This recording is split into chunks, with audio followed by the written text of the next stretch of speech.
வணக்கம். தீபத் திருநாளின் முக்கிய அம்சமே கோயில்களில் சொக்கப்பானை கொளுத்துவதுதான்.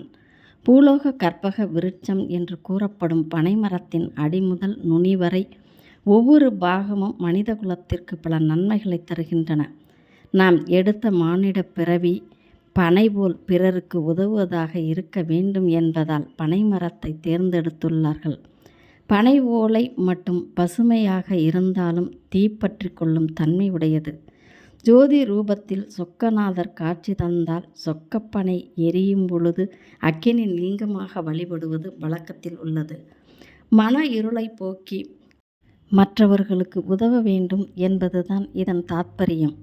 எது எப்படியோ பண்டிகைகள் கொண்டாடும் பொழுது மகிழ்ச்சியாக மட்டுமில்லாமல் உட்பொருளை தெரிந்து கொண்டு வழிபட்டால் மேலும் சிறப்பானதாகும். தமிழர்களின் தொன்மையான திருவிழாக்களில் ஒன்று திருக்கார்த்திகை தீபம்.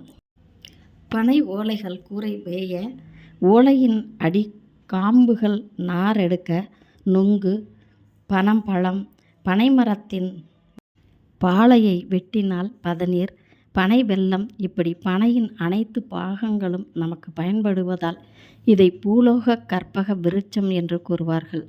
சொக்கப்பனை எரியும் பொழுது உப்பு போடுவது கெட்ட சக்திகளையும் திருஷ்டிகளையும் விரட்டவும் நல்ல அதிர்வுகளை உருவாக்கவும் தான்.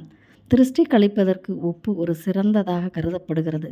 மேலும் துர்சக்திகளை விரட்டும் ஆற்றல் உப்பிற்கு உண்டு. சொக்கப்பனை கொளுத்துதல் சிவ ஆலயங்களில் மட்டுமில்லாமல் விஷ்ணு ஆலயங்களிலும் கொண்டாடப்படுகிறது.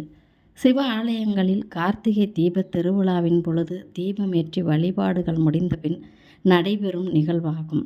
சிவ ஆலயத்தின் முன்பு சில அடி உயரத்திற்கு பனை ஓலைகளை கூம்பு போன்று அமைத்து வைக்கிறார்கள். அமைப்பு சொக்கப்பனை என்று அழைக்கப்படுகிறது. கார்த்திகை தீபத்தன்று சிவ ஆலய கோபுர உச்சியில் தீபமேற்றி பஞ்சமூர்த்திகளுக்கு வழிபாடு நடத்தப்படுகிறது. அதன் பின் பஞ்சமூர்த்திகளை சொக்கப்பனை வைத்திருக்கும் இடத்திற்கு எடுத்து வருகிறார்கள்.